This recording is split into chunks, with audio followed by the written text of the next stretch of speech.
वाघीण आणि तिच्या 5 बछड्यांना घेरण्याच्या प्रकरणी आता वन विभागाकडून 4 जिप्सी चालक आणि 4 गाईड्सना निलंबित करण्यात आलंय।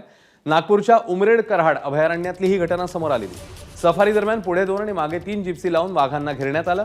हा व्हिडिओ व्हायरल झाला आणि मग वन विभागाकडून कारवाई करण्यात आली आहे। 7 दिवसांच्या निलंबनाची कारवाई आहे। जिप्सी चालकांना 2,500चा दंडही ठोठावण्यात आलाय, तर गाईड्सवरही 7 दिवसांचं निलंबन असेल आणि 450 रुपयाच्या दंडाची कारवाई ही करण्यात आली आहे। त्या वाघिणीचं जे वागणं आहे ते असं आहे की ती टुरिस्टच्या मधून आपले कप्स घेऊन फिरणं, अशा प्रकारे ज्याला रोड शो म्हणतात तसं करणं, असं तिचं वर्तन आहे। आता आपल्याला या व्हिडिओमध्ये दिसत आहे की ती रोडवर आल्यापासून 2 रांगेत जिप्सास चालत आहेत, लोक हल्ला करत आहेत, तिथं एकमेकांना ते बोलत आहेत, स्वतः उभे आहेत पण दुसऱ्यांना म्हणत आहे की तुम्ही जिप्सी हटवा, आगे बढाओ। तर अशा प्रकारे ही जी वागणूक आहे ही टायगर दिसता बरोबरच पर्यटकांची वागणूक अशी बदलते, ती व्हायला नको।